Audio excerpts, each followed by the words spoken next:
I'm curious what attracted you to the problem space of audience research in the first place? Yeah.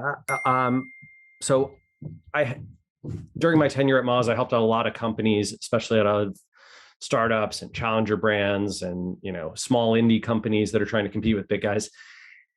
And SEO is a great channel if lots of your potential customers are going to Google and searching for product that I need right now that solves my problem.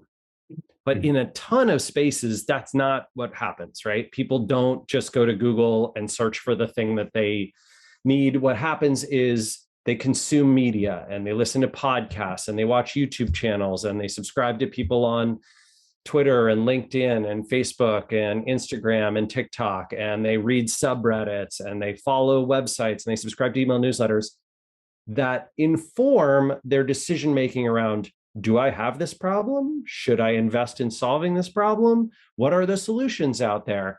And so for a ton of the companies that I'd be helping, we'd find like, okay, ranking number one for all the keywords you care about, not always that great, like didn't actually produce fantastic results.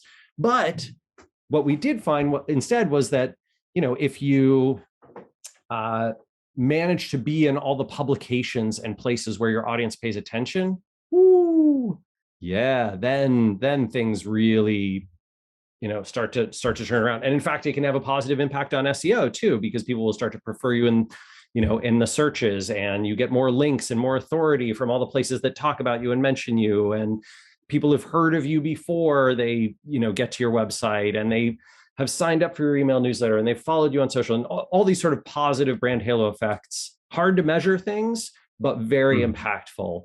And so this idea of audience research, like understanding where people go on the web, was super interesting to me. And also it's a weirdly unsolved problem.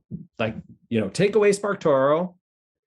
How do you go figure out what email newsletters and podcasts and YouTube channels and subreddits and social accounts a random group of people on the internet follow? Like, take interior designers in Canada, or I don't know, software architects in the United States, or people who play Dungeons and Dragons. Like, I don't know, I guess I go to Google and I do like a bunch of searches, and I hope that the things that rank well are also the things that people pay attention to, but probably I know that they're not.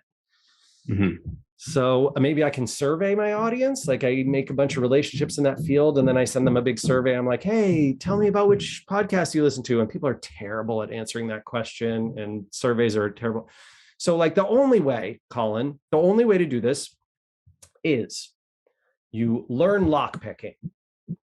You get the home addresses of all your customers, right? And potential customers. You break into their house, you steal their phone, right? You get their unlock code, and then you look and you see like everything they subscribe to and read and watch, and you download that into a giant database with all the other customers. And then you do an analysis and you're like, aha, 71% of interior designers in Canada listen to the Architect Sessions podcast. Like, bam, I've got it now.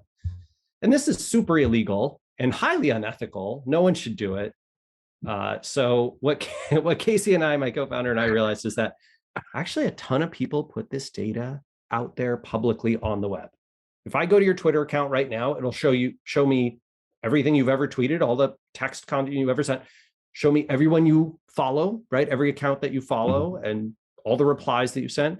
And if I go to your YouTube profile, right, it'll show me every YouTube channel you're subscribed to if you have a public account. Same with Facebook, same with Instagram, same with LinkedIn. So you can get this data for a lot of people as long as their accounts are public and their activities public. And that's essentially what SparkToro does. It just crawls. We have about 85 million or so public profiles across 10 different social networks. So a profile for us is like, we found you on one or more of these networks. We connected you up to someplace. And then we index that activity and make it searchable.